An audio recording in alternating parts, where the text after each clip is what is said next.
Good evening dear all students.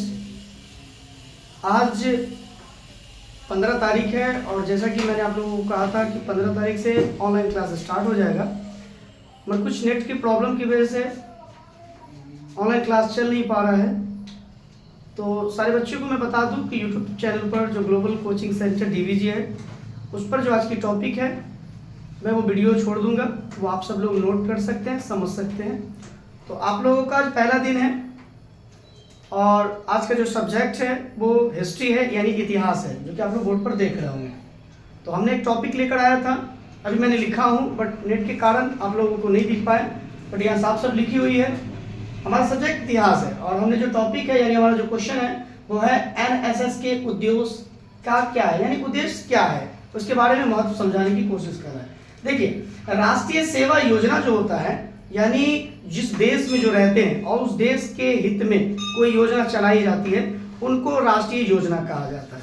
तो हम सब लोग भारत में रहते हैं, हिंदुस्तान में रहते हैं, तो हमारा हिंदुस्तान में एक योजना चली गई जिसका नाम है NSS।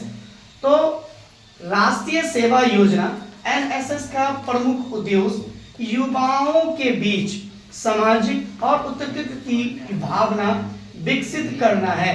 यह योजना विद्यार्थियों को सामाजिक समस्याओं की वास्तविकता से परिचित करती है।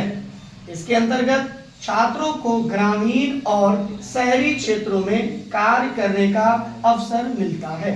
जब तक कोई व्यक्ति या कोई भी युवा हो उस काम को अगर ना करे तो क्या वो काम पूरा हो सकता है?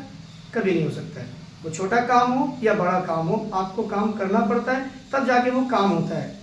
और वो युवा जिस काम को करना चाहे वो हर काम होता है। तो युवा जो होते हैं यानी 18 साल से 30 साल के जो नौजवान होते हैं वो सक्षम होते हैं और वो काम को करें तो वो पूरा भी किया जा सकता है। समाज यानी जिस गांव या जिस कस्बे या जिस मोहल्ले में हम सब लोग रहते हैं और उन्हीं से जुड़कर सारे लोग रहते हैं और जुड़कर रहना भी चाहिए। तो समाज के उत्तरदायित्व का भावना होता है हर एक व्यक्ति को कि वो विकसित करे, और विकसित होने के लिए हमें ज्ञान, शिक्षा और अच्छे लोगों की सहायता चाहिए, तब जाके हम आगे की ओर बढ़ते हैं। और ये हमारे लिए बहुत ज़रूरी होते हैं, जो कि मैंने आप लोगों को लिख दिया है। आप सारे लोग चाहें तो इसको नोट कर सकते हैं, लिख सकते हैं वीडियो के माध्यम से। एक और टॉपिक है वो मैं भी आपको बताऊंगा, उस टॉपिक का नाम है खूनी रविवार क्या है। ओके, तो आप लोग नोट करेंगे इसको। एक बार और मैं रिपीट कर देता हूं, जिनको एनआरटी नहीं समझ में आएगी वो आप लोग उसको लिख लेंगे। तो हमारा क्वेश्चन है NSS के उद्देश्य क्या है? आंसर है राष्ट्रीय सेवा योजना NSS का प्रमुख उद्देश्य युवाओं के बीच सामाजिक उत्तरदायित्व की भावना विकसित करना है। यह योजना विद्यार्थियों को सामाजिक समस्याओं की वास्तविकता से परिचित करती है। इसके अंतर्गत छात्रों को ग्रामीण और शहरी क्षेत्रों में कार्य करने का अवसर मिलता है। साफ साफ लिखा हुआ है, एक बार और समझ सकते हैं आप लोग।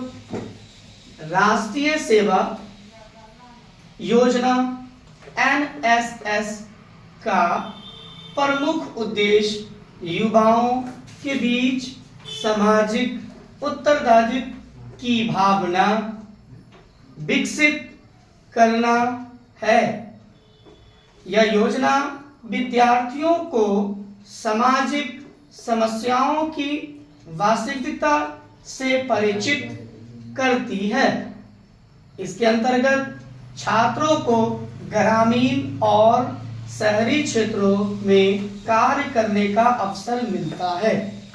तो इसको आप लोग नोट कर लेंगे। मैं दोबारा बताऊंगा, अगर आप में से किसी बच्चे को इस टॉपिक में कुछ डाउट हो या ना समझ में आए अक्षर या शब्द या वर्ड्स, तो आप लोग कमेंट में लिख सकते हैं, हमें बता सकते हैं। मैं आपको नेक्स्ट वीडियो में इसके बारे में बता दूंगा। और दूसरी जो टॉपिक है हमारा, उस टॉपिक का नाम है खूनी रविवार क्या है, तो उसके बारे में हम लोग जानेंगे भी और लिखेंगे भी।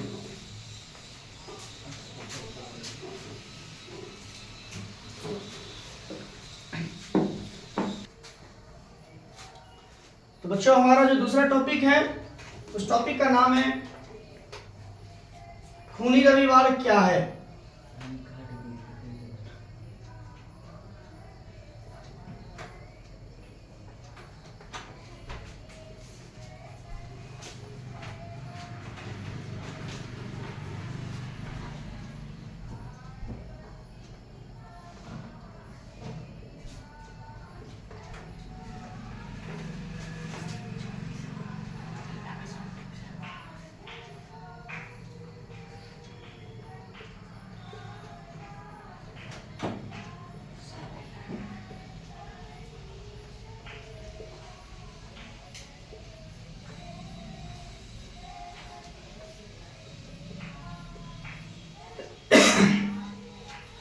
तो आप लोग क्वेश्चन देख पा रहे हैं।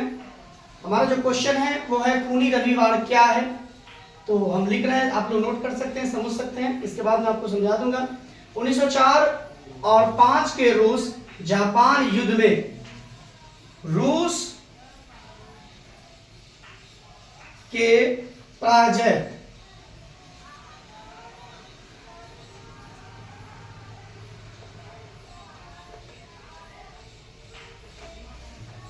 के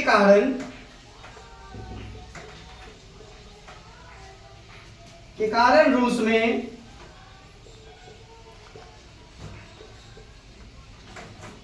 में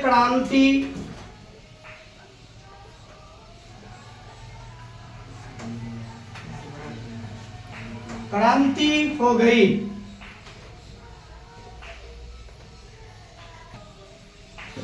रूस में क्रांति हो गई।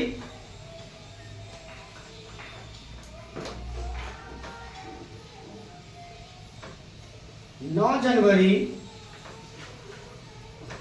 1905 को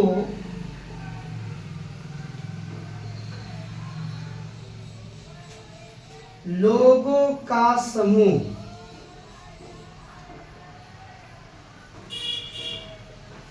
रोटी दो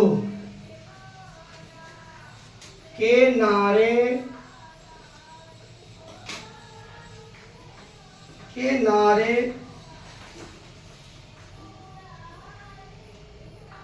रोटी दो के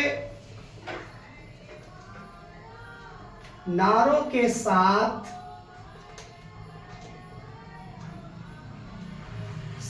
सड़क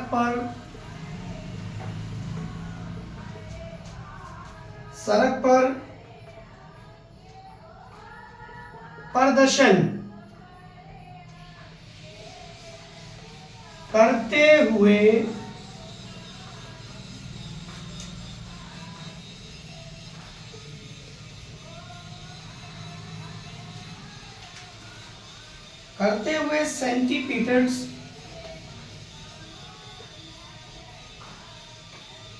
सेंट पीटर्स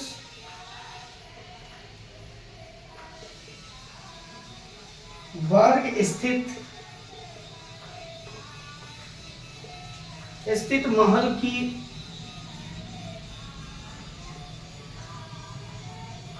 की ओर जा रहा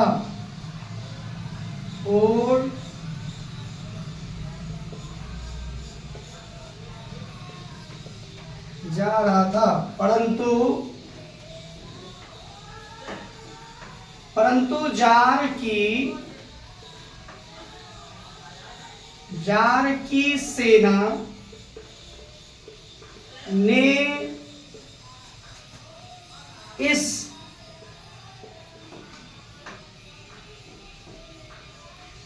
निहत्थे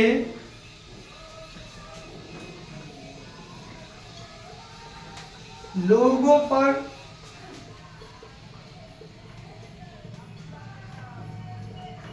गोलियां बरसाई,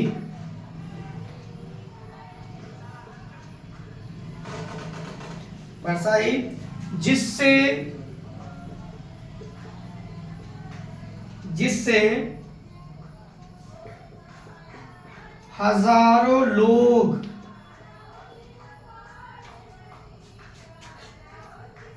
मारे गए।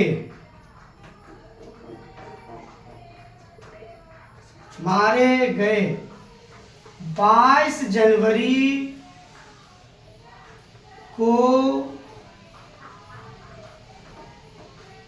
खूनी रविवार, लाल रविवार के नाम से